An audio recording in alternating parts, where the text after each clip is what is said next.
Então, mas como eu tô gravando em 4K, na hora que eu edito eu corto. Ah, tem a parte da edição. Por isso que eu tô deixando aberto. De novo. Oh, Deus!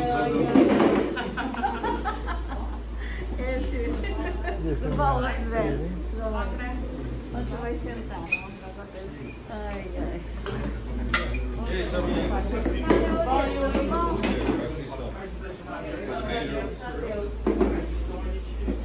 Ali tá na Biela da Silvia?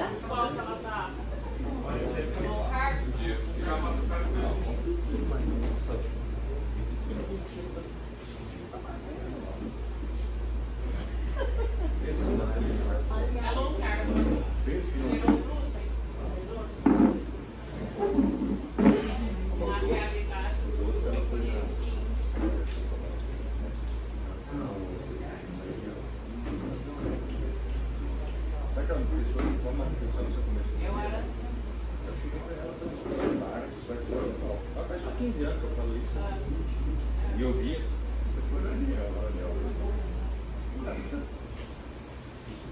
Pode conversar com mais fácil, você vai pegar ela. Eu vou entrar desesperado. Eu falei, faz 15 anos que eu falo, você foi uma consulta.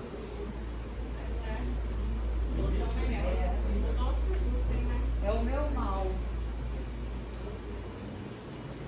Tudo bem com a senhora? Tudo bem, graças a Deus. Que pena, hein? O quê? Que tá tudo bem. Que pena. Ó, mais ou menos, viu? É, né? Eu vou ver na quarta-feira de fevereiro. Coloca essa aqui pra ela. Hoje eu estou entrando em Porto Alegre. Eu falava pra ela. Segunda eu venho, Eu vou não vou, visão. é triste. Então na outra semana, não nessa? Quarta-feira. Não nessa? Dia 23. Você tem uma ideia? Ah, não Mas deu vai mais, ser- ele está descompensando. Você conhece o Josimar? Conheço, é o meu médico que operou. Por causa dele que eu resolvi operar. Nossa, a vida dele Ele já mudou. saiu agora dia 16, ele faz o ano. Isso. E como ele já está agora, eu não tem, ele só vai esperar quando? É 80 Oi, anos. você, Lente. Vem? Então, bom, olhem por isso. Melhorar a qualidade de vida. Recuperação um pouquinho chata, mas você viu o Josimar já saiu andando. O Josimar já saiu andando. Saiu andando, meu médico. Olha lá. Que delícia. Aquele andador, legal. Foi a verdade da live? Bom, tá certo. Vai melhorar. Ah, muito feliz. Vai dar tudo. Vai melhorar. Obrigada. Convidei, tem 50 mil convites, os caras não respondem. Falei, quer saber, eu vou sozinho. Mas você vai à noite? Foi terça e quinta noite e ontem fui 7 horas da manhã. Cara, mas como? Olha você, a tiazinha correndo quando eu. Nossa. Ainda bem que você tá indo, né? Que vergonha, velho. Nunca é tarde, né? Não, e aí foi pra família. Fiz o ciclo dele, Paulinho. Eu falei, vou pegar a trilha, né? XCM. Na frente do cara. Mas dá um mar. Fala pra você, velho. Eu vi tanta piabada no inverno, então de manga curta. Vai para dentro. É, Eu gosto de trilha que é larga. não, eu gosto de concreto. Eu gosto só você. Depois que caiu uma vez, você tá inteira, né?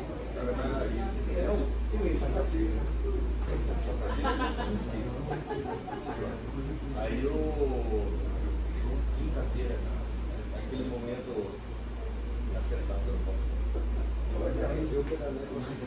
Eu treino com a nosso vídeo. Cara, mas eu fiquei feliz porque eu tava assim, não estava. Não sei onde eu estava. Sei porque o caminho, né? Mas tá voltando pra cá. Cara, subindo a meio por hora na mão vazia. E aí eu tava assim abaixado, acho que tá morando, sei lá. Devagarzinho. Cara, veio o tempo eu olho, eu vejo um vulto perto. Há uma criatura preta que está meio. Aí eu tenho uma ideia. Eu caí de lá, eu freiei, mas eu fiz o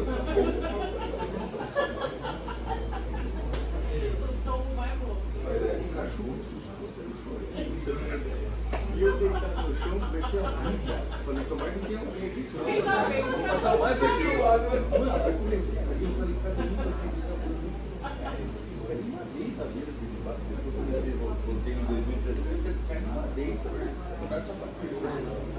Foi lá na Silva Carnaval, fica assim, na minha frente, simplesmente freia. É o que eu falo pra eles, vai na frente e deixa atrás. Aí, cara, mas eu cheguei em casa, aí eu contei pra ela e ela ria, conversando assim, eu falei, fiz. Pior que eu fiz. Sabe quando você tá assim? Estado de graça. E aqui, ó. Daqui a pouco, cara, eu olho aquele negócio, eu freio e eu só freio. Caiu parado. Tem reação, né? Cachorro saiu, cara, não consegui nem xingar. O cachorro saiu chorando, ele parou na esquina assim, eu levantei. Ainda bem, tá bom. Aí levantei o cachorro, olhando pra ver com aquela cara de bobo. E eu tinha visto.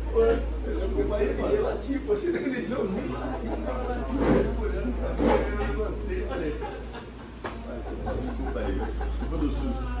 Até vai que embora, eu faço eu senti.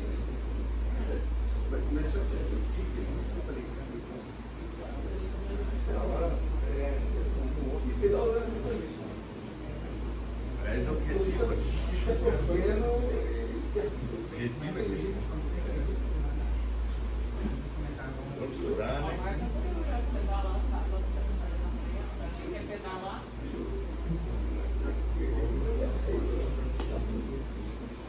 O mais lento é dessa mais. Verdade. Verdade. Aliás, pedalar sozinho. Dá técnica. Não, mas você posso falar? Se der essa desligada, é bom, cara.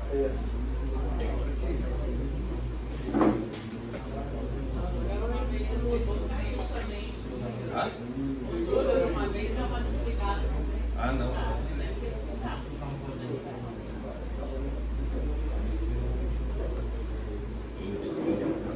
Alô, alô, alô. Bom dia. Estão me ouvindo aí? Tá saindo ou não? Alô? Tá saindo baixo. Alô, alô, alô. Põe uma voz de trovão aí, ó. Só pra gente fazer jus ao João. Agora sim, né? Leonardo. Tudo bem? Vamos lá, minha gente. Vamos começar que são 9h30, né? Nós temos uma longa caminhada pela frente.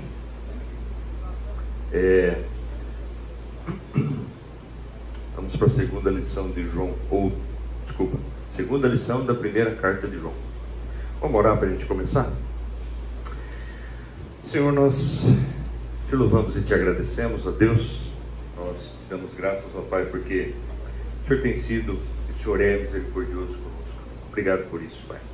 Obrigado porque, mesmo diante da tua glória, mesmo diante da tua imensidão, ó Deus, o Senhor tem derramado sobre nós misericórdia, cuidado, graça, favor, e por isso nós te agradecemos. Obrigado, Deus, por me usar na minha imperfeição, ó Deus, para compartilhar com meus irmãos a respeito da tua palavra.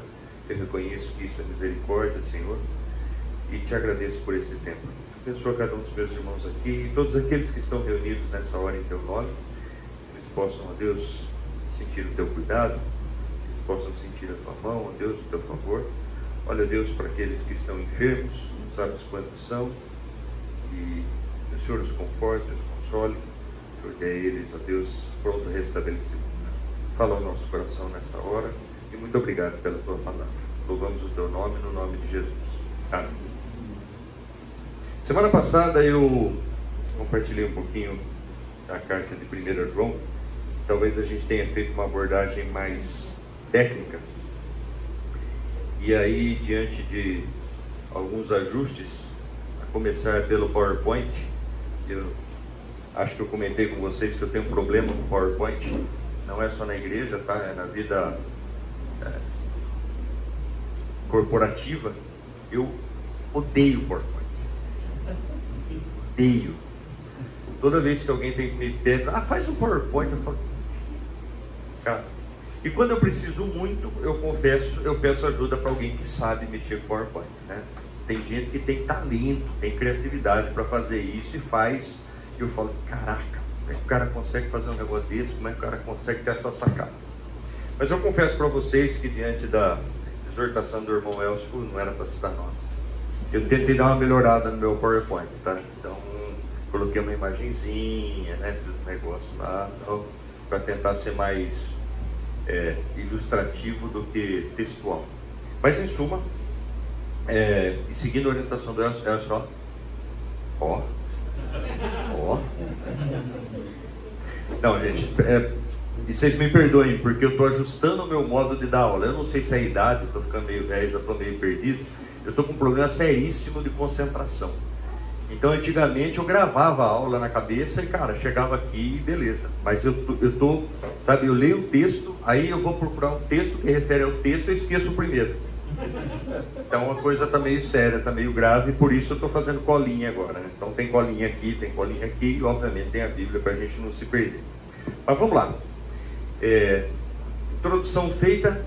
Só para a gente relembrar um pouquinho, a gente estava falando a respeito como eu falei, né, uma introdução mais técnica a respeito da carta, e eu não vou me deter muito aqui, porque o importante para nós é o conteúdo, mas a gente falou um pouco sobre a carta e o autor. Então, o autor, como a gente já sabe, João, né, discípulo amado, irmão de Tiago, filho de Zebedeu, filho do trovão, escritor do livro de João, né, do Evangelho de João, as 3 cartas, mais Apocalipse. A respeito da carta, ela foi escrita num contexto de perseguição à igreja, provavelmente no ano 95 depois de Cristo, quando João já tinha quase 90 anos. Eles viviam, e João está em Éfeso. Ele saiu, né, da Judéia, de Jerusalém, ele desceu por conta da perseguição. Ele está em Éfeso e ali ele escreve as 3 cartas para as comunidades que estavam sendo perseguidas. E por que ele faz isso? Porque estava crescente, além da perseguição, estava crescente as heresias no meio dos cristãos. Então, quando a gente olha para as cartas de João, especialmente para a primeira, a gente vai perceber que o que ele está fazendo é tentando combater a heresia que começa a se instaurar dentro das comunidades cristãs. E aí ele vai ser mais cirúrgico em fazer citações para determinados grupos dentro dessa comunidade.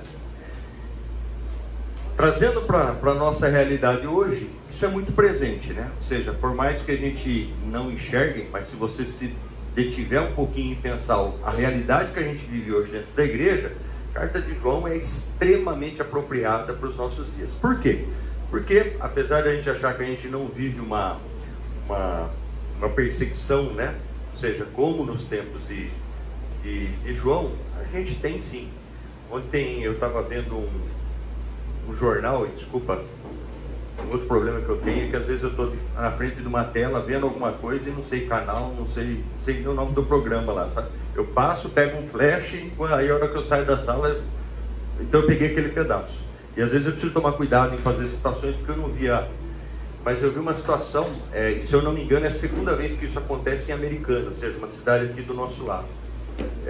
Um caso de homofobia, em que um professor de história é gravado pelos alunos, né, falando algumas coisas, e o cara não é agressivo no sentido de, né, bater em cima dessa tecla, mas o cara está se posicionando, né, dizendo que, desculpa, para mim o normal, e o cara fala isso no áudio, para mim o normal é homem e mulher. E aí vocês não fazem uma ideia, né, a repercussão que isso gerou, todo, né, o transtorno que isso gerou para o professor, para a escola, para não sei o quê. E eu achei interessante porque o repórter estava entrevistando justamente um aluno que é homossexual, e ele se colocou como porta-voz contra a homofobia. E aí, cara, o cenário que se criou em torno disso, eu falei, meu Deus, cara, quer dizer, imagina se o cara se posiciona, né, do nosso ponto de vista cristão, está metralhado, ou seja, mídia em cima. E não só esse, né? Esse é um caso, né? Então, imagine só se você se posicionar enquanto cristão, tendo a Bíblia como referência, o que vai acontecer para você? Então, nós temos sim perseguição. Se você parar para pensar, nós estamos sendo acuados, né? Existem empresas, por exemplo, que se você, por exemplo, você é um empresário, você é dono de uma empresa. Se a sua empresa não é adepta da diversidade, e gente, não estou falando que a gente deve sair aqui e apedrejar um homossexual, não é nada disso, pelo contrário. Nós devemos amar os seres humanos, mas odiar o pecado, beleza? Vamos deixar separado. Mas, e tem um irmão que fala isso e que eu acho bem relevante. Vai chegar um momento onde, se você não se enquadrar aos padrões do mundo, você não vai conseguir fazer negócio no mundo. Entendeu? Por quê? Porque você tem que seguir aquele padrão. Né? Existem empresas já fazendo isso, grandes empresas inclusive, que já não aceitam ter fornecedores que não compartilhem dos seus valores. Você fala, cara, onde é que isso vai chegar? Vai chegar uma hora, desculpa, né? A minha impressão é que nós cristãos vamos viver ilhados. Né? A gente só vai conseguir fazer negócio, comprar e vender para quem é cristão também, porque, entendeu? Então assim, o contexto onde a gente vive se me permitem, né? Eu acho que é muito parecido ao contexto de João. Por isso que essa carta, a aplicabilidade dela para nós é gigantesca. Bom, seguindo, a gente viu um pouquinho da cronologia, a gente viu o contexto, como eu falei, e a gente viu o capítulo 1, e aí eu vou relembrar um pouquinho do capítulo 1, a gente vai fazer mais en passant a respeito do capítulo 1, e depois a gente vai seguir a aula 2, que é o capítulo, que é o nosso tema de hoje. Bom, no capítulo 1, logo começando a carta, a gente vai ver a respeito da base da vida cristã, que é Cristo, né? Cristã, Cristo. Né? Em suma, entre os versículos 1 e 4, João faz uma introdução falando a respeito de Cristo, né? Ou seja, e por que ele está fazendo isso? Vamos lembrar. Uma linha do gnosticismo chamada docetismo falava que Jesus, apesar de parecer, né, humano e parecer divino, não era nem humano nem divino. Então o humano, ele parecia como humano, mas não era humano, e o divino é porque ele recebia uma entidade que foi representada como pomba que desce no batismo. Essa entidade convive com ele, um ser humano comum, e sai dele antes da crucificação, beleza? Então João começa a sua carta falando a respeito de Cristo, ou seja, a base da vida cristã. Outra coisa que ele fala, ele usa todos os sentidos para falar, gente, eu não estou falando de uma história que eu escutei, eu estou falando de algo que eu vivi. Então ele usa os termos, né? O que temos visto, o que temos ouvido, o que temos visto, o que contemplamos, o que nossas mãos apalparam. Ou seja, ele usa praticamente todos os sentidos para falar, eu estou falando de algo que me é familiar, que me é íntimo, que eu sei, que eu vivi, que eu presenciei. Okay? A credibilidade do testemunho do João se dá em todos os sentidos, ou seja, o que ele está falando aqui gente, isso que eu estou falando, eu tenho domínio para falar, para me manifestar. E do que ele está falando? Exatamente, né, a cristologia, usando a cristologia contra o docetismo, dizendo que Jesus foi 100% humano, 100% divino. Ok? É engraçado porque, apesar de a gente saber disso, né, muitas vezes a gente não se dá conta da necessidade de saber disso, né? E o docetismo vinha exatamente colocar essa dúvida na cabeça dos cristãos daquela época. Ou seja, Jesus não é totalmente humano e também não é totalmente divino, né? Ou seja, e se a gente parar para pensar e não levar isso em consideração, o que acontece com a nossa fé? Se aquele que é a referência para as nossas vidas, se aquele que é o nosso Salvador, se aquele que leva ou nos dá o nome de cristãos não é o que a gente tem certeza que é, acabou a fé cristã. Simples assim. Beleza? Se eu descaracterizo aquele que é a referência para nós, o que vem embaixo ou o que vem depois faz o menor sentido. Okay? Daí a importância de João declarar isso e falar, estou falando do que eu vi, do que eu ouvi, do que eu vivi e de quem eu toquei, ou em quem eu toquei. Beleza? Aí João vai falar a respeito de luz, ou seja, ele vai fazer uma referência falando Deus é luz. Isso está no versículo 5, né? Ora, a mensagem que da parte dele temos ouvido e vos anunciamos é esta: que Deus é luz e não há nele treva. E aí eu peguei uma definição do John Stott, que fala a respeito de luz. Por que João está usando a referência de luz? Então, intelectualmente, luz é verdade e trevas é ignorância ou erro. Moralmente, luz é pureza e trevas mal. Ou seja, o que João está dizendo aqui é o seguinte, cara, existem dois lados, beleza? Deus é o lado da luz e ele usa exemplo de luz para falar da santidade de Deus, da perfeição de Deus e tudo mais.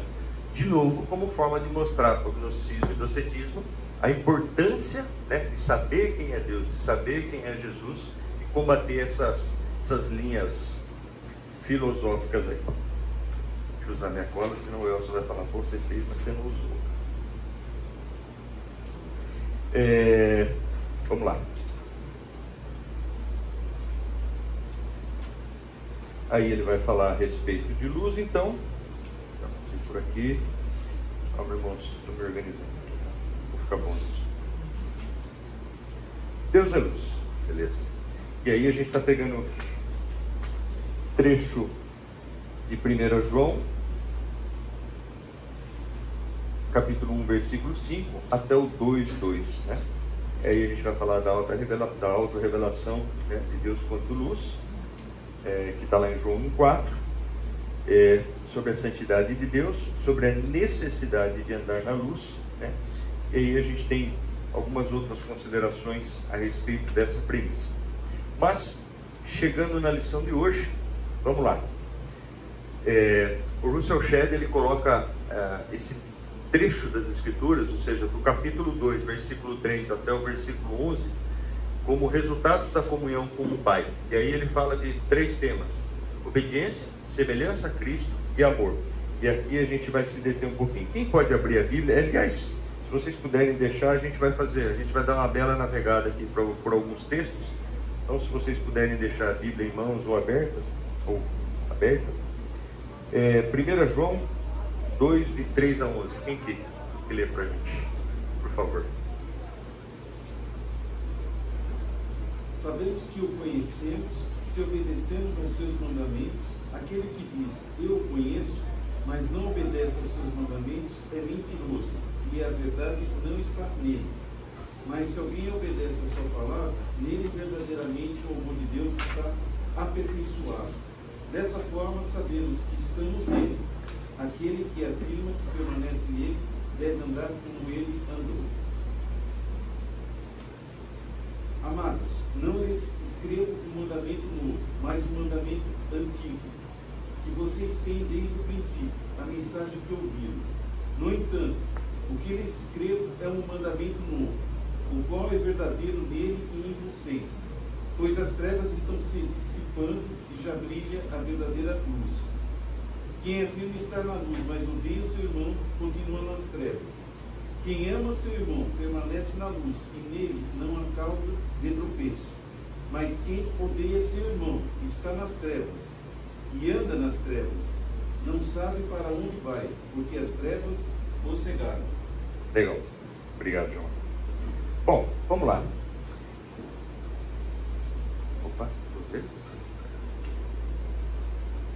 bom, o primeiro princípio que João coloca aí nesse texto, nesse trecho, né, é a respeito da necessidade de obediência, ou seja, obediência enquanto exigência. Se a gente olhar para o primeiro versículo aí, ou seja, 1 João 2,3, a gente vai encontrar assim: ora, sabemos que o temos conhecido por isso, se guardarmos os seus mandamentos. Ou seja, é necessário guardar os mandamentos de Deus, e a gente vai explorar um pouquinho o que é mandamento e por que essa necessidade. Para isso, vamos recorrer a alguns textos. O primeiro deles está lá em João 8,32. Quem pode ler, por favor? João 8,32. Tem gente que sabe decor, né? Conhecereis a verdade e a verdade vos libertará. Ou seja, a necessidade de você conhecer os mandamentos de Deus, ou seja, a primeira necessidade é porque os mandamentos de Deus são a verdade, a palavra de Deus é a verdade. E você precisa conhecer a palavra de Deus para se libertar. Se libertar do quê? No contexto de João, se libertar de teorias absurdas, né? docetismo, gnosticismo e tudo, cetismo, e todas as outras besteiras que estavam ali. Ou seja, então é necessário que nós conheçamos a verdade. Por quê? Porque só assim a gente consegue identificar a mentira. Certo? Mateus 1, 25. Quem achar, por favor, já pode ler, tá? Os mais hábeis do livro.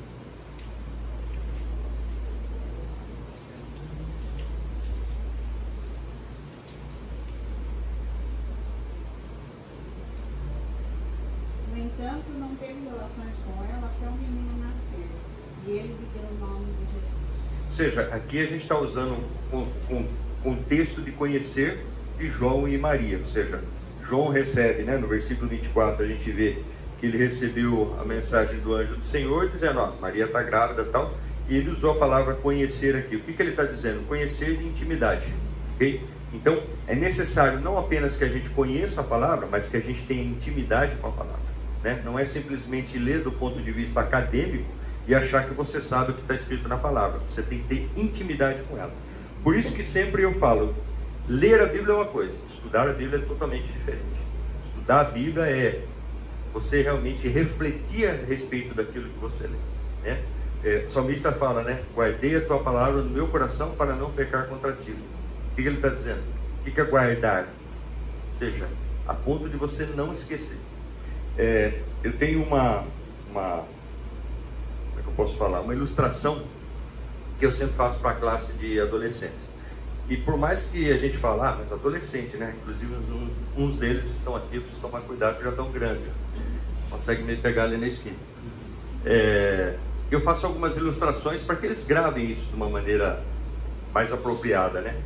E uma das coisas que eu falo para eles, seguindo o que está escrito lá em João 14, a respeito de Jesus, dizendo que ele ia mandar o Espírito Santo e que o Espírito Santo nos lembraria, né, das coisas que ele disse. Mas a pergunta é, alguém pode lembrar de alguma coisa que não sabe? Alguém aqui? Por mais autodidata que seja, você consegue lembrar de alguma coisa que você não sabe? Quer dizer, se você não sabe, você não vai lembrar. Então eu dizia para eles, vocês têm que estudar a Bíblia, vocês têm que ler a Bíblia, por quê? Porque no momento de aflição, no momento de dificuldade, no momento... Você vai lembrar que versículo? Não sei nenhum decor. Entendeu? Então, essa é a premissa de você ter que conhecer. Como é que você obedece a Deus se você não conhece os mandamentos de Deus? Faz sentido. Aí eu acho que Deus se alegraria ou se, né, ficaria orgulhoso de mim se eu... Você não sabe, amigo. Você não sabe, não tem jeito, desculpa. É impossível você lembrar de uma coisa que você não sabe e é impossível você obedecer a palavra de Deus se você não a conhece. Eu gosto muito de Paulo falando dos bereanos, né? O que eram os bereanos? E na minha adolescência, já faz um tempo, a classe da escola dominical lá da minha igreja no interior chamava bereanos. E todo mundo queria chegar naquela classe. Por quê? Porque a gente achava que quando você se tornasse um bereano, você ia entender a Bíblia. Beleza? Então a gente era menino ainda, era embaixadores do rei, tinha uma série de, né? E a classe de bereanos era a classe dos caras top. A gente queria ir para aquela classe. Por quê? Porque estava associado ao texto, o nome bereanos. Tudo que se falava era alguém que estava lá consultando. Entendeu? De vez em quando até saíam uns quebra-pau lá, tinha que analisar e tal. Porque realmente se estudava. Bom, então esse é o princípio de conhecer. O que seria... qual é o conceito de conhecer? A gente falou, qual é o conceito de obedecer? Por que eu tenho que obedecer a palavra de Deus e por que eu tenho que obedecer o próprio Deus? Nossa, obrigado, muito participativos vocês, né? Obrigado, contribuição espetacular. Vamos lá, vamos voltar para o texto aqui, que o próprio texto nos ajuda, né? Versículo 4. Versículo 3. Ora, sabemos que o temos conhecido, então, conheço, tenho intimidade, se guardarmos os seus mandamentos. Aquele que diz, eu o conheço e não guarda os seus mandamentos, é mentiroso e não está na verdade. Bom, então aqui ele está falando da hipocrisia, né? Sou cristão. E veja, eu não preciso falar isso, né? Se as pessoas sabem que eu sou cristão e o meu testemunho não é cristão, estou enquadrado aqui nesse versículo 4, certo? Eu levo o nome de cristão, mas o meu testemunho é do quê? Pior que do ímpio. Aquele, entretanto, que guarda a sua palavra, nele verdadeiramente tem sido aperfeiçoado o amor de Deus. Certo? Nisso sabemos que estamos nele. Aquele que diz que permanece nele, esse também deve andar assim como ele andou. Bom, vamos lá. Por que eu tenho que obedecer os mandamentos? Muita gente acha, e eu estou incluído nesse grupo, quando eu era mais jovem, porque eu tive uma criação muito... Meu pai era muito flexível, muito amável, muito... Se você não for na igreja domingo, segunda-feira você não reclama a hora que Deus pôr a mão em cima de você, tá? Então eu sempre fui com muita convicção para a igreja, muito animado, né? Tal, não sei o quê. Se dormisse no culto, tomava um beliscão, tinha todo um modus operandi, entendeu? E eu achava o seguinte, que eu tinha que obedecer a Deus, por quê? Para não me dar mal. Beleza? Ação e reação. Se eu obedecer a Deus, tudo vai legal. Se eu não obedecer a Deus, vou tomar pancada. Beleza? Até que chega uma época que você aprende, que você entende que, cara, eu digo isso com muita convicção por experiência própria. Deus não precisa nem te castigar, cara. Você deixar da sua própria sorte já é um castigo. Não é? Para pensar. Tira Deus da tua vida. Eu posso falar por mim, tá? Eu sou a maior porcaria se eu não tiver Deus na minha vida. Eu tenho convicção de que todos aqui, desculpa, todos não posso generalizar, né? Mas em suma, todos nós somos pecadores. Tira Deus da vida de alguém. E aí o conceito de obedecer, o que é? Por que você quer obedecer a alguém? Por que você obedece pai e mãe? Ah, porque se eu não obedecer, pancada, né? Chinelada, sentada, beleza? Mas é assim com Deus? É isso que Deus quer da gente? Quando eu olho lá pro Éden, Deus chegando no final do dia, né? Todos os dias chegando lá, e aí Adão, como é que tá cá? Beleza? Tudo certo? Tranquilo? Vi que a girafa estava mancando lá, o que foi? Era isso que Deus queria? Não. Deus colocou condições, mas o que Ele espera da gente é obediência baseada em... Nossa, gente, vocês estão, né? Obediência baseada em o quê? Em amor. Eu obedeço por quê? Porque eu quero agradar, porque eu amo. Beleza? Essa é a relação. Ah, não, eu continuo obedecendo Deus com medo de tomar pancada. Desculpa, isso é ser refém. Como é que é? Coerção? Coação? Sei lá.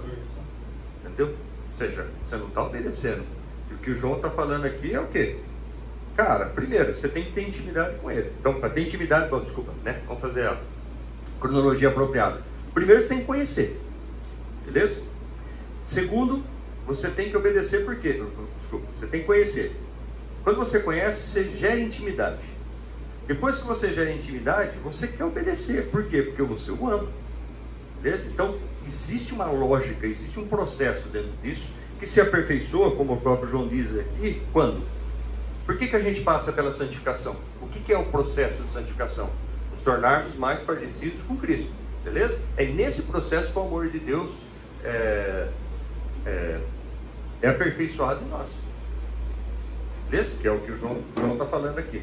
Eu tenho uma... Eu preciso tomar cuidado com o Vladimir está ali, eu posso tomar um cartão amarelo depois. Eu tenho uma tese, pode fazer locubração aqui, chefe, ou não?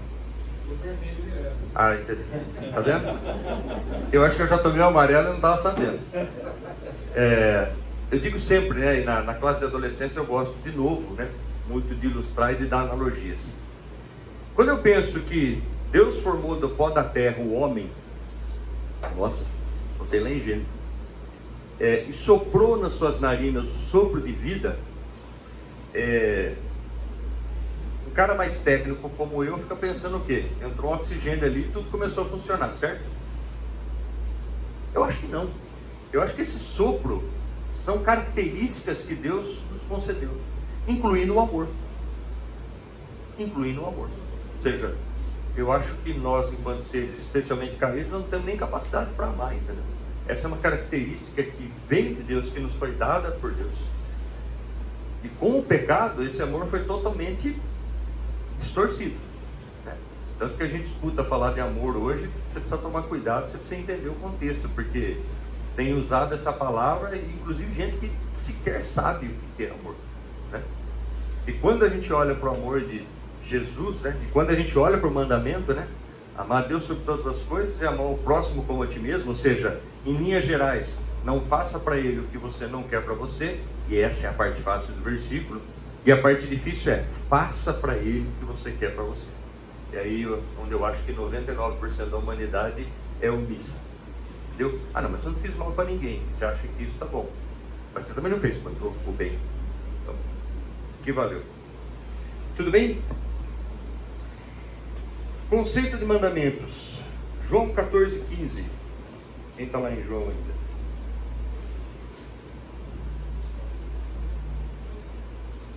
João 14.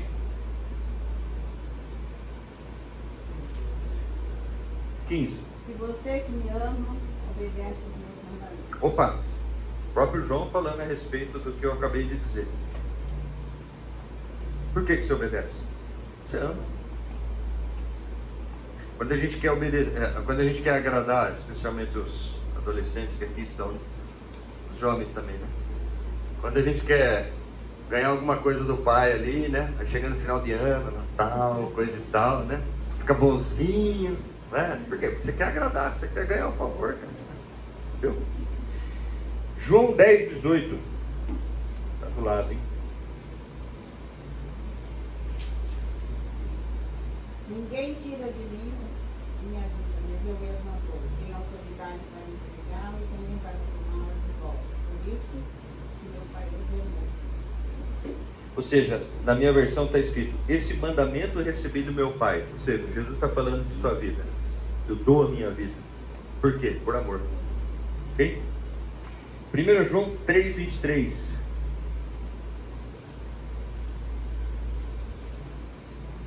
Ora, o seu mandamento é esse: que creiamos em o nome de seu Filho, Jesus Cristo, e nos amemos uns aos outros, segundo o mandamento que nos ordenou. Ou seja, de novo, mandamentos, né? Ou seja, Deus estabelecendo. E veja, quando a gente olha para os 10 mandamentos, né? O que a gente pensa daquilo ali? E se a gente olhar alguns mandamentos, né? Que estão lá no Velho Testamento, né? Olho por olho, dentro por dentro. Ou seja, você tem toda uma condição ali. Deus teve que estabelecer regras para convívio do próprio ser humano. Imagina se não fosse assim, como é que seria, né? Hã? Imagina hoje, não precisa ir lá atrás para pensar nisso, não. Vamos fazer uma... Imagina se a gente não tivesse o Código Nacional de Trânsito. E não estou falando que ele é certo, que ele não sei o quê, mas minimamente ele regra as coisas. Imagina se a gente não tivesse isso. De vez em quando a gente vê na TV imagem lá da Índia, posso falar de alguns países que eu conheço, México, Colômbia, que as leis de trânsito não têm a rigidez que tem aqui no Brasil. Meu Deus! Eu lembro que a gente ia para a Colômbia, a empresa que eu trabalhava, e nós éramos proibidos de alugar carro. Por quê? Porque, cara, só quem é de lá entende como é que o negócio funciona. Quando funciona. Imagina se a gente não tem o Código Nacional de Trânsito. Como é que as pessoas iam se comportar hoje?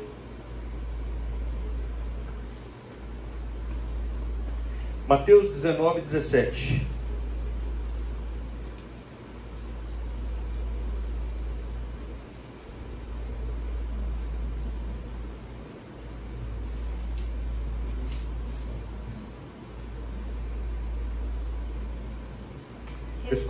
Obrigado, por favor. Respondeu-lhes Jesus: por que você me pergunta sobre o que é bom?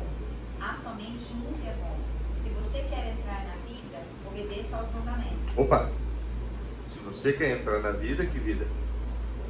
Obedeça os mandamentos. Mateus 22:40. Aqui do lado.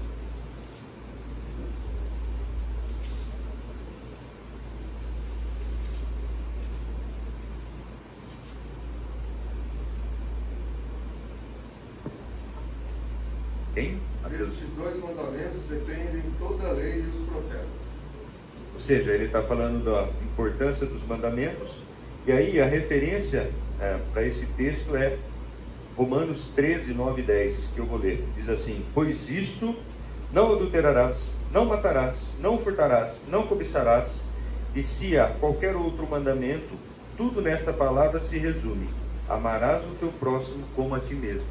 O amor não pratica o mal contra o próximo, de sorte que o cumprimento da lei é o amor, ou a obediência à lei é o amor. Olha só que interessante. se as pessoas se amassem a ponto de não necessitarem de regras ou leis? Sabe que isso seria possível? Não tem mais lei, beleza? Não existe nenhuma lei. Difícil para a gente até imaginar isso, né? Porque está tão incutido na cabeça da gente.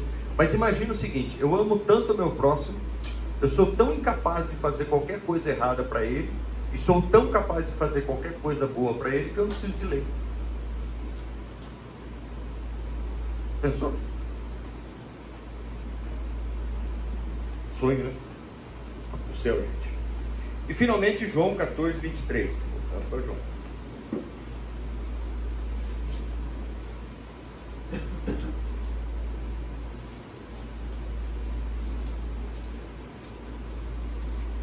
Respondeu-lhe Jesus: se alguém me ama, obedecerá a minha palavra. Meu Pai o amará, nós iremos a ele e faremos morada nele. Opa!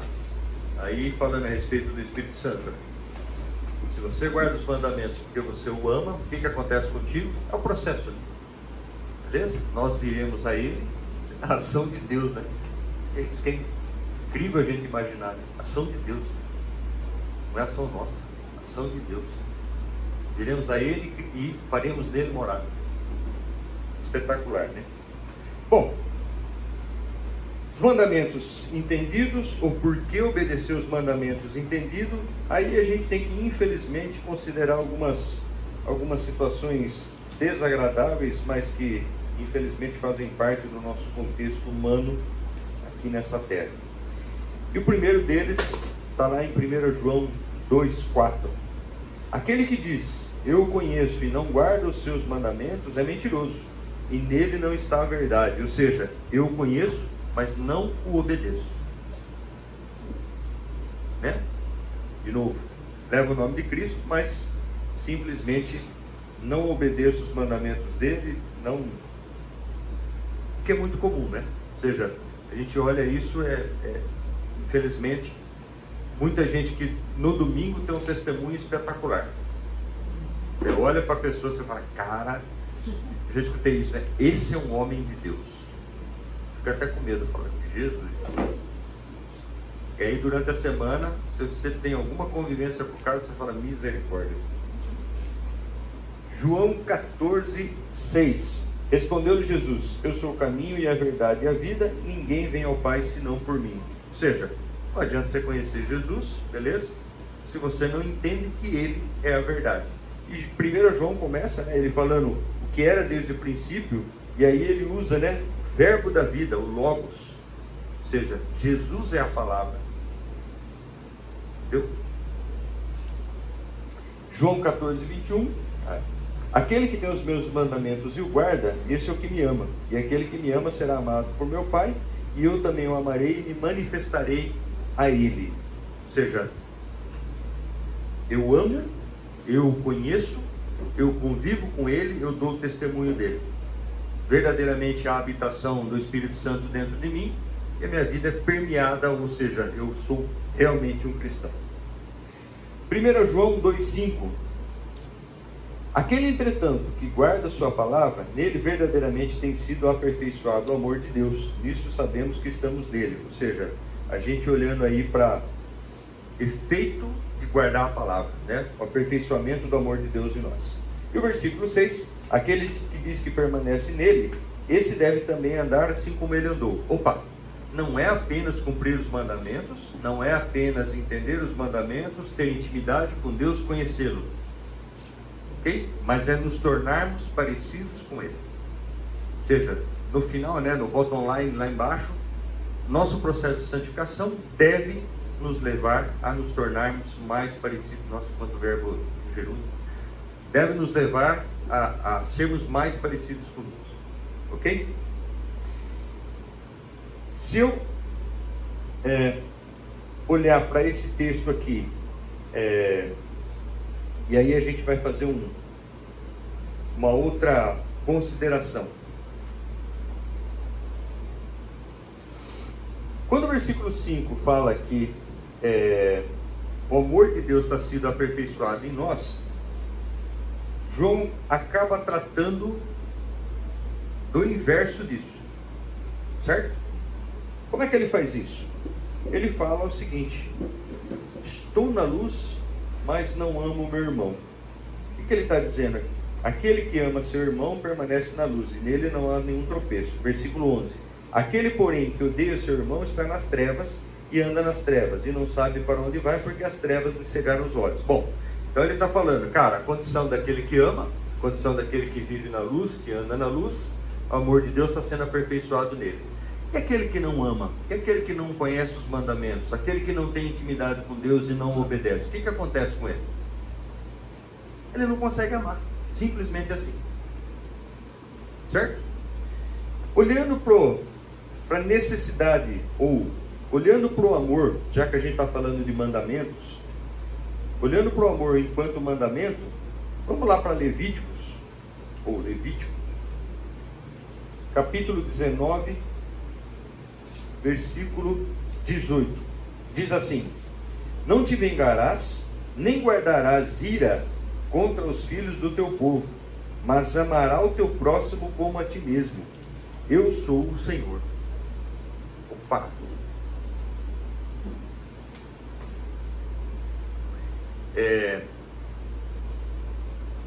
Alguns domingos atrás, naquela série de temas, né, que foram estabelecidos como objetivo para a gente compartilhar, eu falei sobre justiça.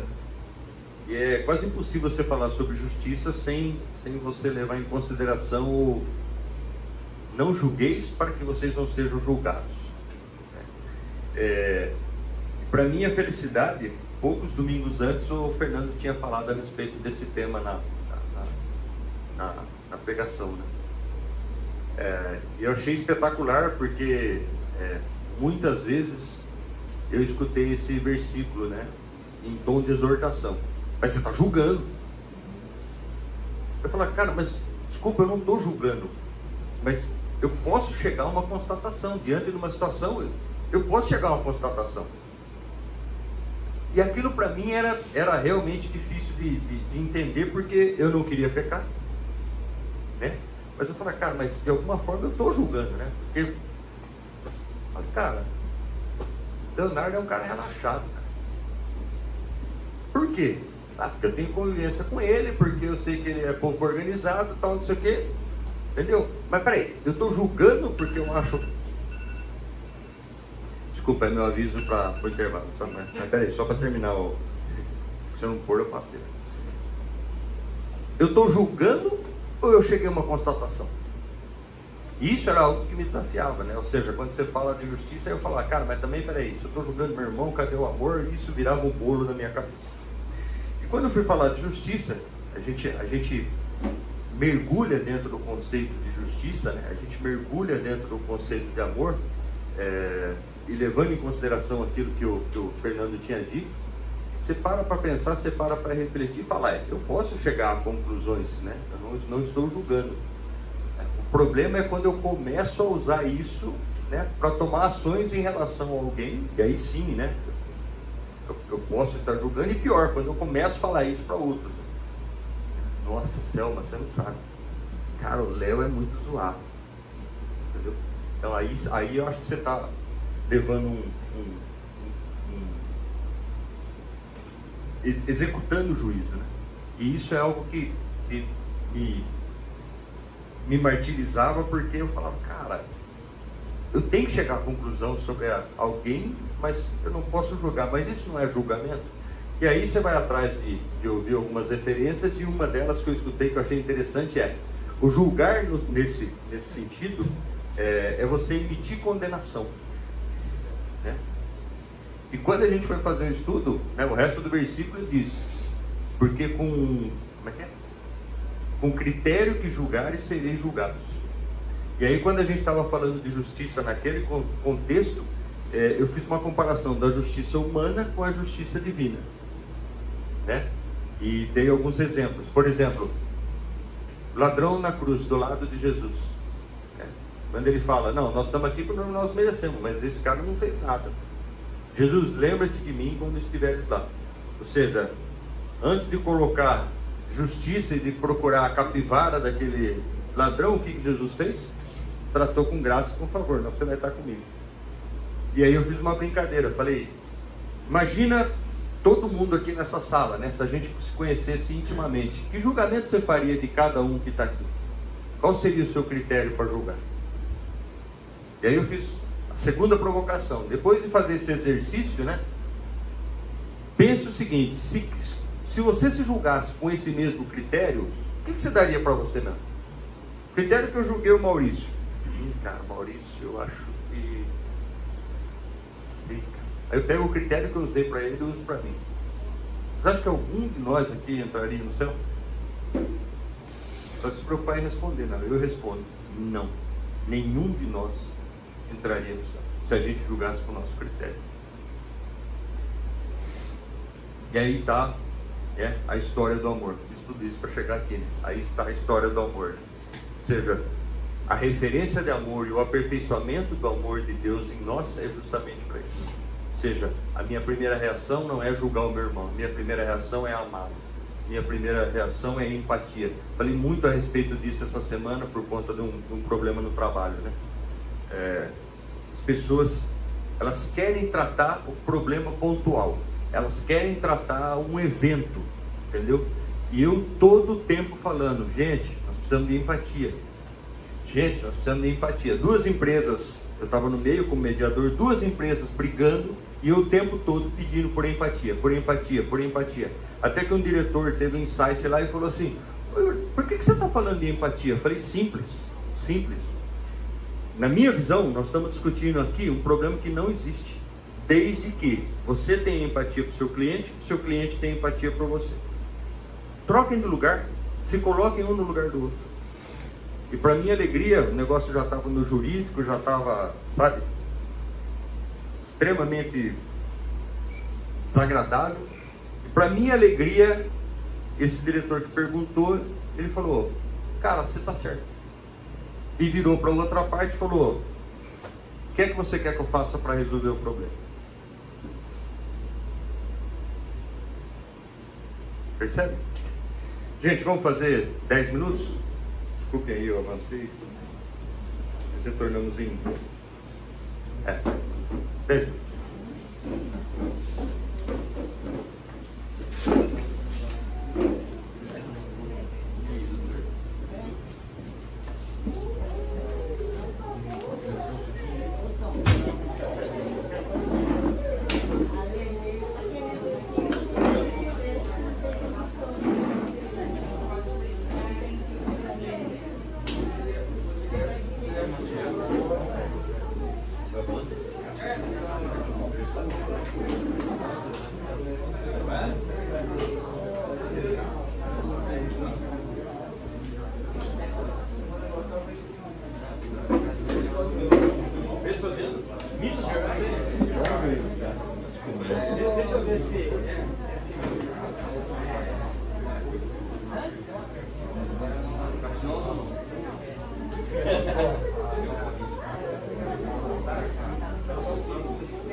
Vamos lá.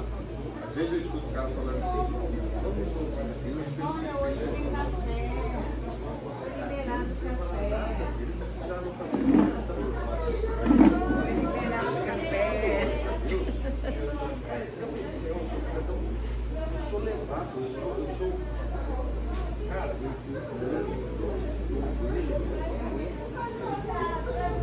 só que aí tem um segundo estado de defesa.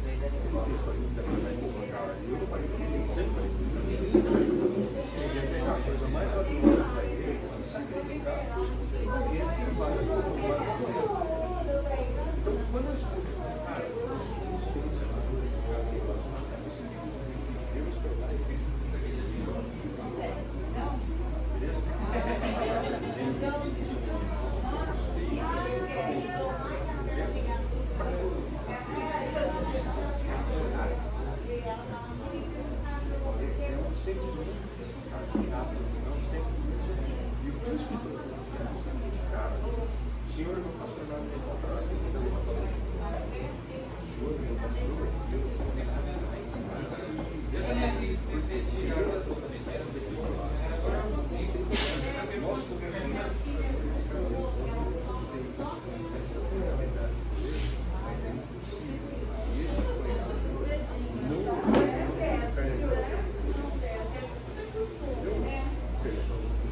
Deus é o mecanismo que criou um monte de mecanismos.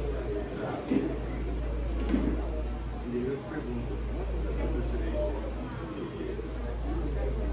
Deus existe.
Mas aí, você falou que você acredita nessa minha também, porque senão nós vamos sofrer. Aí é como questão. Mas aí, a questão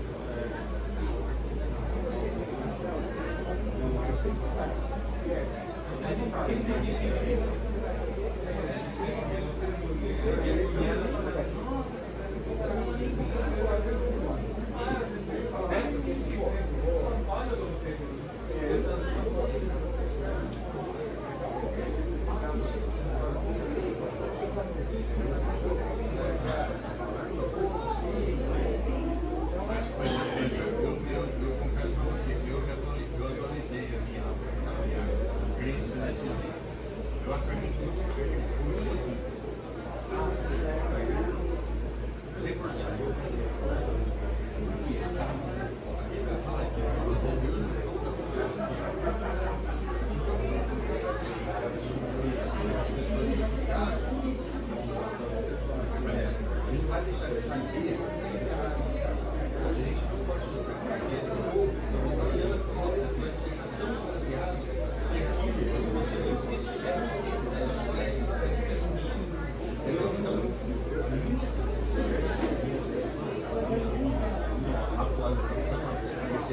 Não, é exatamente isso. Deus não muda, funciona assim. Se ele fala que lá não vai ser sofrido, não vai ter nada disso, não é como isso acontecer. Então,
Deixa eu ver como é que tá o vento. O que vem? Frescura. Ai, Tá aqui, que ali tá é. Aqui o ar tá gostoso, né, Sandra? É, nossa, não. Tá quente, né? Choveu. É só uma massa.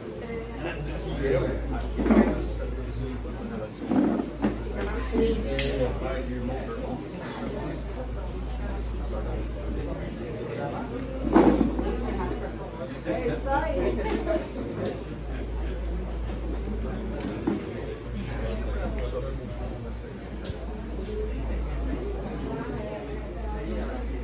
Yuri, marca um horário com ele, Yuri. Marca o horário com ele, Yuri. Advocacia amanhã. Uma pergunta.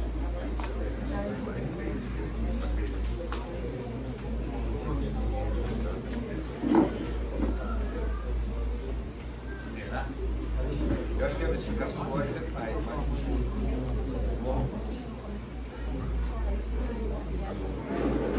Alô?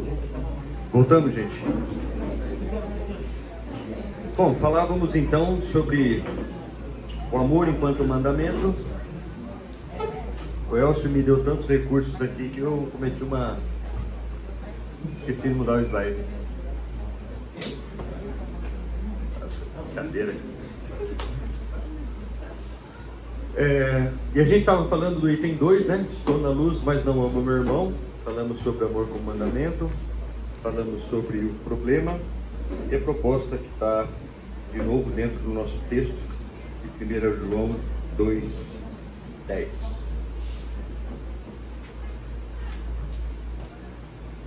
Aquele que ama seu irmão permanece na luz e nele não há nenhum tropeço. Bom, vamos para o item seguinte. aí pegando o texto de 1 João 2, de 15 a 17, só para vocês entenderem, tá? Eu estou tentando terminar nessa aula o capítulo 2 de João, porque aí nós temos, né, duas outras aulas, e aí tentar matar os outros 3 livros, beleza? Bom, separação. Não ameis o mundo. Versículo 15, 16 e 17 de 1 João 2 diz assim: não amem o mundo, nem o que nele há. Se alguém amar o mundo, o amor do Pai não está nele. Pois tudo que há no mundo, a cobiça da carne, a cobiça dos olhos e a ostentação dos bens, não provém do Pai, mas do mundo. O mundo e a sua cobiça passam, mas aquele que faz a vontade de Deus permanece para sempre.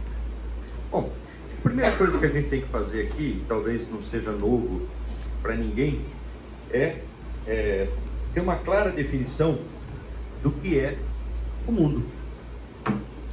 Certo? O que é o mundo? Quando a Bíblia fala de mundo, qual é o conceito por trás disso? Sistema. Oi? Sistema. O sistema? Oi? Sistema organizado. Ó, sistema organizado. Vai lá, Leonardo, dá a sua contribuição para a gente fazer uma sigla. Já tem SO, sistema organizado.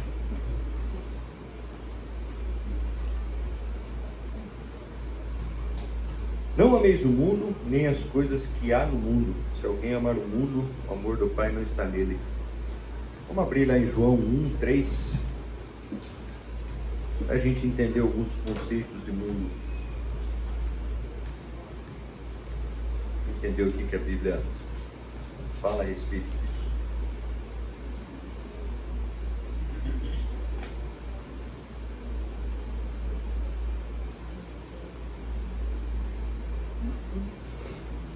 Quem achou? Todas as coisas foram feitas por intermédio dele. Sem ele, nada do que existe teria sido feito. Ou seja, o mundo foi feito por quem? Por Deus. João 11,9 diz assim: respondeu-lhe Jesus: não são 12 as horas do dia? Se alguém andar de dia, não tropeça, porque vê a luz deste mundo. Ou seja, o que ele está falando? Existe um sistema, existe uma configuração feita pelo próprio Deus. Se a gente olhar João 1,29, ainda quem está por aí, no dia seguinte viu João a Jesus que vinha para ele e disse: eis o Cordeiro de Deus que tira o pecado do mundo. Ou seja, o que ele está falando? O mundo tem pecado, gente? E pecam são os habitantes do mundo, né? Certo?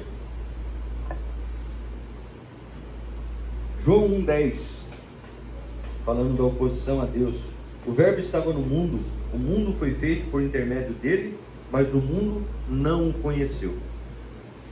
João 17:25,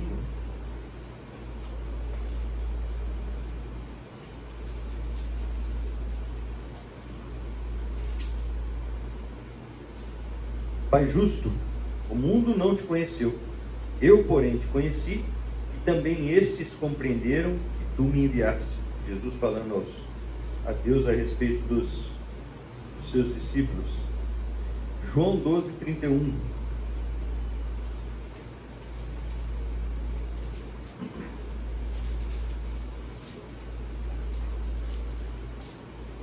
Chegou o momento de ser julgado este mundo, e agora o seu príncipe será expulso. E finalmente João 8:44.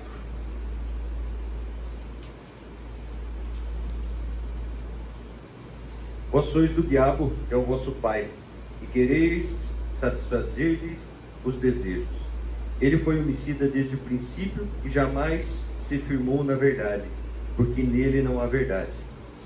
Quando ele profere mentira, fala do que lhe é próprio, porque é mentiroso e pai da mentira. Ou seja, falando do mundo, né? A gente viu aqui o príncipe desse mundo. O que significa mundo, então? Quando a Bíblia se refere a mundo, né? Sistema organizado, mas o que ele está falando se refere às pessoas, né? Ou seja, ele não está falando... eu tive uma experiência uma vez de uma pessoa conhecida, e por saber que a gente é cristão, um dia ligou e falou: a minha mãe está tendo perturbações demoníacas. Falei: ah, é? É. Você não pode vir aqui na casa dela fazer uma oração? Eu falei: posso. Fui até a casa dela, tomei o cuidado de levar alguém comigo, né? Ele vai ficar pedra forte.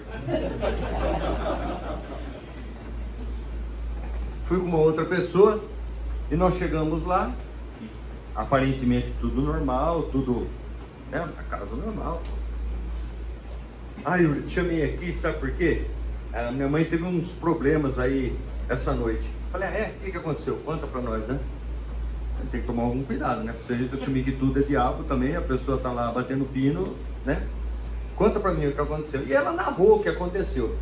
Eu falei: mas essa foi a primeira vez? Não, isso já faz 30 anos. Eu falei: oi? É, desde que eu casei. Eu falei: tá, e a senhora quer que eu faça o quê? Não, que você ore para esse bicho sair daqui. Eu falei para ela: desculpa, a senhora acha que esse bicho tá onde? No tijolo? Ela falou: não, mas ele tá aqui porque toda noite, é legal, né? Aconteceu ontem à noite, mas toda noite nos últimos 30 anos. Em suma, vocês devem entender o que aconteceu, né? Falei para ela: falei: minha senhora, esse bicho, né, tem nome e sobrenome, né? Pai da mentira. Ele não está na alvenaria da sua casa, nem nos móveis, nem no... Ele está dentro da senhora. Ah, moço, não fala isso. Falei: a senhora quer que eu minta? Está dentro da senhora. Beleza? Por quê? Porque, de novo, tem um copo vazio que é a sua vida. O que eu coloco num copo vazio? O que eu quiser. Ele encontrou um copo vazio e ele... Não, você está dizendo para mim. Eu falei: não, não estou dizendo para a senhora. Estou dizendo para a senhora como é que funciona. Beleza? É assim que funciona. Então a oração não é simplesmente: Senhor Deus, afasta a coisa ruim aqui da minha casa. Beleza? Porque o problema não é a alvenaria, não é a casa, não são os móveis. Isso é inanimado, isso não... Beleza? Vai ser tudo desfeito. Falei: o problema é a senhora. A senhora está convivendo com alguém por não ter escolhido o lado certo. Então a oração deve ser da senhora para Deus, entregando a sua vida para Ele. E aí a gente contou todo o plano de salvação, tal. Aí chegou no final, ela falou: você pode orar? Oro. Mas em momento algum falei: tira a coisa ruim da casa dessa senhora. Eu falei: Senhor, toca no coração dela para que ela se entregue ao Senhor. Então quando a gente olha para o conceito de mundo aqui na vida, é muito fácil a gente imaginar, né, que são todas as coisas que estão no mundo. E a parte inanimada do mundo, beleza? É óbvio que a gente não pode desconsiderar que o Romanos fala, né, que a natureza sofre, né? Ou seja, os efeitos do pecado, né, está ali gemendo, né? E quando os filhos de Deus forem revelados, né, haverá uma mudança. Mas quando ele está falando de mundo, é exatamente o sistema que a gente vive? Não, as pessoas que fazem parte desse sistema, que constroem leis, que constroem situações, que constroem filosofias, os hereges que estavam falando a respeito de Jesus não ser Jesus, ser parecido com Jesus, de não ser divino, mas ser que recebe uma entidade divina e por aí vai. Ou seja, esse é o mundo, é aquilo que faz oposição ao nosso Deus. Isso é tratado como mundo. Ok? Por que nós não devemos amar o mundo? O próprio texto de 1 João 2,15. Tem um marcador aqui.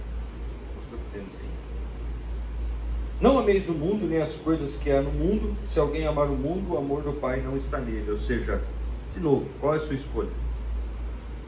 É interessante porque quando a gente olha para o contexto, né, que João está escrevendo, e a gente olha para os nossos dias, a gente vê isso também.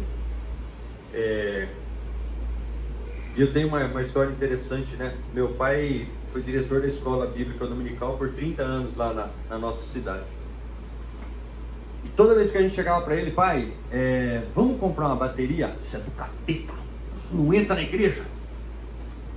Você está querendo se amoldar a esse mundo. E uma guitarra? Piorou. Guitarra é rock, rock é do capeta. E por muitos e muitos anos, né, esse tradicionalismo, se é que eu posso chamar de tradicionalismo, ou seja, existia essa... Justamente porque o medo, né, que existia era não trazer para dentro da igreja coisas do mundo, né, como se instrumentos fossem, né, uma parte disso. E depois, quando a gente cresce, cria alguma maturidade, você fala, cara, é o caso da idolatria, né? A gente sempre consegue enxergar a idolatria quando a gente entra numa igreja católica, por exemplo, e vê uma imagem pendurada. E eu digo sempre, especialmente para os adolescentes, que esse é o menor dos problemas. Aquela imagem é o menor dos problemas. Porque nós temos uma capacidade de criar ídolos dentro do nosso coração, gente, é inacreditável. E muitas vezes as pessoas acham que idolatria, e veja, a gente até classifica, né, os ídolos mais comuns: dinheiro, carro, emprego, status, não sei o quê. E eu exploro muito a respeito de idolatria, até por experiência, né, em algumas áreas, onde eu vejo que a idolatria pode ser por um sentimento. Fala, como assim? Por um sentimento. Sentimento de derrota, por exemplo. Como é que você sabe que o sentimento de derrota virou ídolo da pessoa? Porque toda vez que você vai tratar disso, a pessoa vira um leão, cara. Entendeu? Não toque no meu ídolo. Que é normalmente o que o ser humano faz quando ele tem um ídolo. Beleza? Tem um caso da minha família, de uma pessoa que tentou engravidar por muito tempo, não conseguiu. Beleza? Não conseguiu. Vamos adotar, vamos fazer alguma coisa. Não quero. Se Deus não me deu um filho, não é para ter filho. E um dia estava lá ruim do estômago, foi fazer uma endoscopia, sei lá o que. Não sei exatamente qual foi o exame. Mas escuta, será que a sua gastrite não é porque você está grávida? Como assim, estou grávida? Um jeito legal de descobrir que está grávida, né? Fazer endoscopia e o médico fala, o endócrino fala que você está... Beleza. Glória a Deus, aleluia, comemorou, família, não sei o que lá. E eu só pensando, falei, já vi essa cena, cara. Já vi essa cena. E que, de novo, é muito comum a todos nós. Nós recebemos a bênção, nos apaixonamos pela bênção e esquecemos do abençoador. O que aconteceu nesse caso? Exatamente isso. Aquela criança passou a ser o ídolo, passou a ser o Deus da pessoa. A ponto de, um dia, eu tenho orado por isso, tá, irmãos? Eu tenho tentado ser mais friendly, sabe? Mas tem hora que você vê umas coisas que não dá, entendeu? A criança fazendo uma coisa errada, eu exortei a criança com todo cuidado, com todo carinho. Se fizer de novo, te encho de porrada.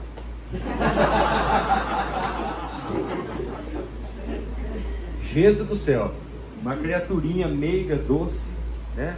Delicada, virou parecia um Godzilla na minha frente, cara. Sabe quando você olha assim, velho? Mas virou um leão. E aí eu ainda tentei usar a Bíblia, né? Ou seja, escuta, a criança deixada à própria sorte faz tolice. Nossa, acabou a amizade. 6 meses sem trocar uma palavra. 6 meses. Só para vocês saberem quem é minha irmã, tá? Você achar que é um parente distante, né? 6 meses. Por quê? Idolatria. Até que um dia resolveu conversar. Falei, bom, agora que voltou a falar, vai ficar mais 6 meses. Por quê? Porque eu vou tratar o assunto. Porque eu vou falar para ela. Eu falei, você sabe que você ficou 6 meses sem falar comigo? Porque o teu filho virou teu Deus. Esse é o problema. Não ficou, tá? Ficou só 3. É que eu orei pra caramba, então. Entendeu? Ou seja, por que não devemos amar o mundo ou as coisas do mundo? E, gente, o tempo todo a gente está sendo assediado por isso. O tempo todo a gente está recebendo oferta disso. O tempo todo. Quando a gente olha, falava agora a respeito de Salmo 23, né? O Senhor é meu pastor e nada me faltará. O que ele está falando? Se eu tenho Deus, nada me falta? É isso que ele está falando lá? Ao contrário, se eu tenho Deus, eu não preciso de mais nada. É isso que ele está falando. Deus me basta. Entendeu? A gente vê atrás, né? A traseira dos caminhões, né? O Senhor é meu pastor, nada me faltará. Ou então tudo posso naquele que me fortalece. Negócio bacana. Distrações. Distrações. Não devemos amar o mundo. Por quê? Porque isso traz separação entre nós e Deus. Outro dia a Beatriz, vocês veem que eu estou passando um cortado em casa, de novo a Beatriz. Ela está fazendo umas perguntas, né? Tem uma série de livros, Cartas do Diabo ao Seu Aprendiz. De quem que é, Vlad? C.S. Lewis. Obrigado. Péssimo o nome do autor. E eu comecei a ler com ela. Cara, ele estava ansioso para chegar na cartinha onde, né, distração. Sabe, você não está conseguindo? Mete distração na cabeça do cara, que o cara... E a gente foi caminhando pelas cartas e tal, e cara, eu vendo que a Beatriz estava ficando meio preocupada ali, né, com o negócio que estava sendo dito. Mas papai, nossa, mas é assim? Eu falei, filho, vamos lá. Diabo é o pai da mentira, beleza?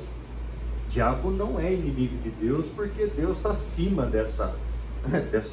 Diabo está ali, né? Está aqui no meio nosso, entendeu? Ele está tentando destruir o ser humano. E veja, ele não mede para fazer isso, beleza? E se a gente parar para pensar o que acontece no mundo hoje, quer ver? Como é que eu faço o Leonardo não ler a Bíblia uma semana? Eu encho o Leonardo de trabalho. E o Leonardo fica feliz, porque está cheio de trabalho. Né? Acabamos de falar agora, né, Tom? Graças a Deus que essa semana eu tenho que viajar para não sei aonde. Por quê? Sinal de que eu estou trabalhando, está bem e tal, não sei o quê. Sabe que graças a Deus, não? De novo, Ele está te dando a bênção de ter trabalho, de ter tudo isso. Beleza? E aí você se lambuza com a bênção. Cadê o abençoador? Cadê a gratidão? Cadê o seu tempo de devocional? Cadê a sua... Percebe? Quando ele fala, por que não devemos amar o mundo? Esse questionamento é exatamente o quê? Porque isso promove a nossa separação de Deus.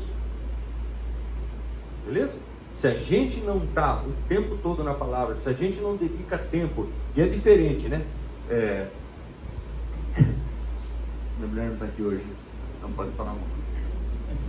Outro dia ela falou assim pra mim, eu oro pra caramba. Fala, eu falei, eu oro pra caramba. Que legal. Quando é que você ora? Não, a hora que eu tô fazendo comida eu oro, a hora que eu tô dirigindo eu oro. Cadê a Kenny? A Kenny também não tá aqui não. A Kenny não, não fala nada depois, não. Eu oro toda hora, tal, não sei o quê. E aí eu fiz uma pergunta pra ela que assim, gerou um desconforto, tá? Eu confesso. Eu falei pra ela, beleza, mas quando é que você ora sem fazer nada? Só ora. Entenderam a sacada ou não? Eu oro todo tempo, quando eu estou fazendo alguma coisa. Eu não sei quantas das mulheres aqui presentes são assim, mas a minha mulher, ela é multitask. Ela faz 47 coisas ao mesmo tempo, cara. Entendeu? E eu acho isso espetacular. O problema é que isso faz com que ela queira fazer tudo o tempo todo. Inclusive devocional, inclusive oração, inclusive... Eu falo para ela, escuta, nós aprendemos lá com aquele livro, as 5 linguagens do amor, tempo de qualidade. O que é tempo de qualidade? Eu não faço mais nada. Eu me dedico àquilo. Beleza? Deus não quer da gente o que sobra. Deus não quer disputar com a gente coisas ou o nosso tempo. O que você dedica exclusivamente para Deus? Porque senão você está sofrendo um grande problema do mundo aqui da separação. Ou seja, as distrações do mundo estão empurrando você cada vez para mais longe. E você não percebe. Eu brinco, né? Red flag. Eu tenho um indicador na minha vida. E eu realmente considero muito isso. Eu acho que quando nós estamos sensíveis a ouvir Deus, quando nós estamos sensíveis àquilo que o Espírito Santo incomoda dentro de nós, é porque nós estamos com uma proximidade bacana de Deus. E quando eu passo por um período de silêncio, eu falo, acho que eu estou dirigindo sozinho essa bagaça aqui. Tem alguma coisa errada. E aí eu percebo que, cara, o afastamento foi, de novo, me distrair com uma série de temas e deixei aquele tempo de qualidade com Deus. Então, isso é algo que tem que chamar a nossa atenção. Bom, seguindo aqui, porque nós estamos mais 10 minutos. 9. Não ameis o mundo nem as coisas que há no mundo. Se alguém amar o mundo, o amor do Pai não está nele. Porque tudo que há no mundo, E aí ele fala, concupiscência da carne, concupiscência dos olhos, e a soberba da vida não procede do Pai, mas procede do mundo. Ora, o mundo passa, bem como a sua concupiscência. Aquele, porém, que faz a vontade de Deus, permanece eternamente. Olha que interessante. O que vem a ser concupiscência da carne, concupiscência dos olhos e a soberba da vida? Nossa, como vocês estão participativos hoje? A cobiça. Oi? Cobiça. Cobiça é o quê? Cobiça da carne. O mundo e sua cobiça passam, mas aquele que faz a vontade de Deus permanece para sempre. Não. Pois tudo o que há no mundo, a cobiça da carne, a cobiça dos olhos e a ostentação dos bens, não provém do Pai, mas do mundo. Vamos lá, mas o que é cobiça da carne? Quando a Bíblia se refere à carne, o que ela está falando? Hã? Do nosso quê? Do nosso velho homem. O que ele está falando? Cobiça da carne. O que a nossa carne quer? Nós temos que lutar contra os nossos desejos carnais o tempo todo. Hã? Prazeres. Nossa autossatisfação, não é? Cobiça dos olhos. Quando você vai lá em Gênesis, você vê a queda, né? O que Eva faz? Vamos lá, Gênesis 3, vale a pena. Vale a pena. Vale a pena, minha gente. Vamos lá. Mas a serpente mais sagaz, meu Deus sabe que Deus abrindo todos os olhos de ambos. 6. Vendo a mulher que a árvore era boa para se comer, então o que ela está fazendo? Vendo, né?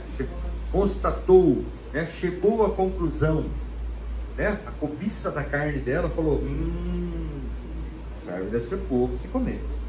Agradável aos olhos, cobiça dos olhos, e desejável para dar entendimento. O que ela fez? Ela fez. Nós nos encontramos nessa condição aqui. E antes que alguém culpe Eva, né? Eu brinco sempre com os adolescentes, né? Você podia tirar Eva e Adão de lá, né? E no meu caso colocar Yuri e Silvia. Eu acho que eu tinha feito pior. Acho que eu tinha comido a fruta, mordido o rabo da cobra, feito alguma coisa pior. Então não dá nem para culpar os dois que estavam lá, porque, de novo, né? Entendeu? Mas o que ele está falando aqui de cobiça é exatamente no pecado, ou seja, origem do pecado. E normalmente quando você peca, está ligado a tudo isso. Tem uma frase que eu escuto sempre, né? Falando de ostentação agora. Usar o dinheiro que você não tem para comprar o que você não precisa. Para impressionar quem você não gosta. Para impressionar quem você não conhece. Eu escutei, você não conhece. Ou seja, ostentação. O que são essas coisas? Cara, coisas do mundo. Coisas totalmente inversas, ou seja, antagônicas àquilo que a Bíblia nos ensina. Eu brinco sempre, né? A gente foi comprar casa e a Silvia toda animada, né? E a primeira coisa que eu falei para ela, se você comprar essa casa virar o seu ídolo, eu taco fogo. Sou bem compreensivo. Eu falei, taco fogo, sem seguro ainda, beleza? Que é para começar do zero, entendeu? E a gente sempre se policia justamente para não ter esse apego. Eu quero, né? Assim como o Jorge, a gente gosta de moto também, né? Quero moto. Cara, mas sempre, peraí, eu agradeço porque, consegui fazer, né? Bike, né? Sempre tendo muito claro, peraí, tudo isso pode ser bênção ou pode ser armadilha. Beleza? Se eu não entender, se eu não discernir que é tudo para ele, que é tudo dele, que tudo provém dele, desculpa, estou colocando armadilhas na minha vida. Eu tenho um amigo, isso é real, apesar de ser uma história que se conta há muito tempo no meio batista, que ele queria comprar uma chácara. Final de semana, né? Família e tal, não sei o quê, chacrinha, descansar, churrasquinho, coisa e tal. Conseguiu comprar, ligou para mim, Jurão, comprei a chácara. Falei, cara, que bênção, hein? Não, cara, Deus me abençoou, cara, incrível.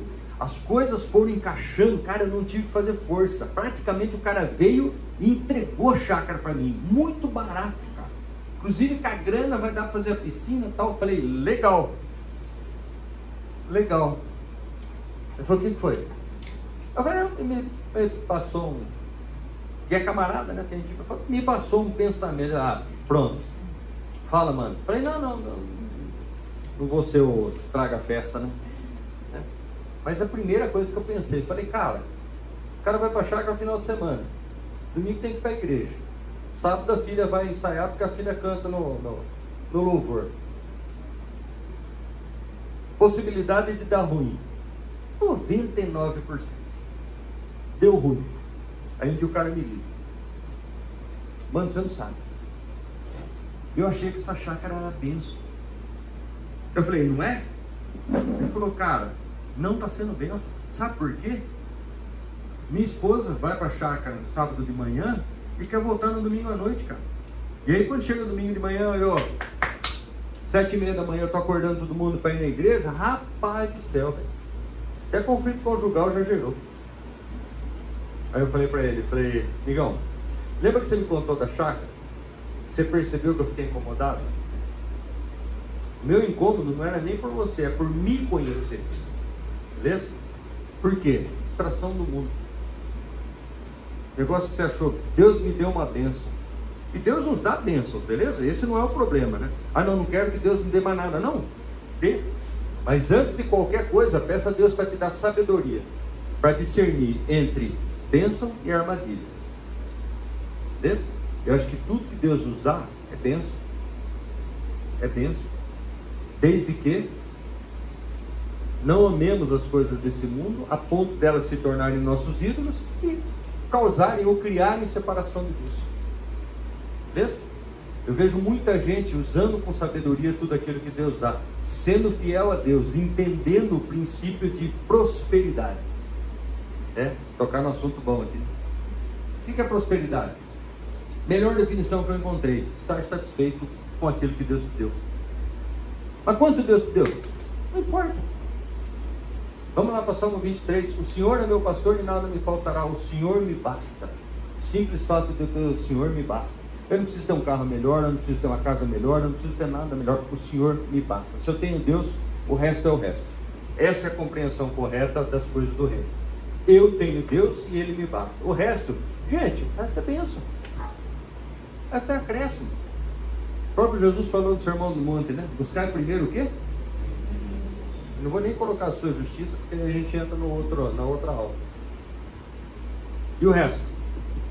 Vai ser acrescentado. Quantos personagens, ou quantas personagens bíblicas são extremamente abençoados? Ricos, são ricos. Abraão foi pobre? João foi pobre? Moisés foi pobre? Quantos homens de Deus foram ricos? José foi lá para o Egito. Já pensou, cara? O cara sai... É difícil a gente imaginar. O cara sai da cadeia e vira o segundo principal cara do reino mais poderoso da terra naquela época. Bênção. E ainda assim, não se desviaram. Daniel, não se desviaram. Que a gente tenha a compreensão clara de que o mundo está nos oferecendo o tempo todo distrações. Beleza? Seja colocando dúvida na nossa cabeça, como esses cristãos estavam em dúvida a respeito do gnosticismo, do docetismo, seja a nossa rotina ou aquilo que a gente recebe de Deus promovendo em nós separação de Deus, seja olhando para outras coisas que não a palavra de Deus. Que a gente tenha isso claro, que a gente tenha sabedoria, que baseado naquilo que João escreve, que é, como toda a Bíblia, né, é espetacular, a gente tem esse discernimento. Ok? Oremos. Senhor, nós te damos graças, ó Pai, que a Tua palavra é sempre tão boa, perfeita e eficaz, assim como a Tua vontade, ó Deus. Nós te louvamos, ó Pai, por esse tempo. Nós pedimos, ó Deus, que o Senhor nos ensine a respeito da Tua palavra, que o Senhor nos corrija, que o Senhor nos livre, ó Deus, das heresias, mas principalmente das distrações desse mundo, ó Pai, que tentam nos levar ou promover separação entre o Senhor e nós. O Senhor nos dê, ó Deus, sabedoria para tratar das nossas vidas, ó Deus, sabendo que o mundo tem nos oferecido distrações, sabendo que o mundo, ó Deus, não quer, ó Pai, que estejamos em comunhão contigo. mas que, independente de tudo isso, possamos desfrutar da Tua graça, do Teu favor, como já temos desfrutado, Pai. Que tudo isso seja para a Tua honra e para a Tua glória. Louvamos o Teu nome e Te agradecemos no nome de Jesus. Amém. Obrigado, pessoal. Até domingo.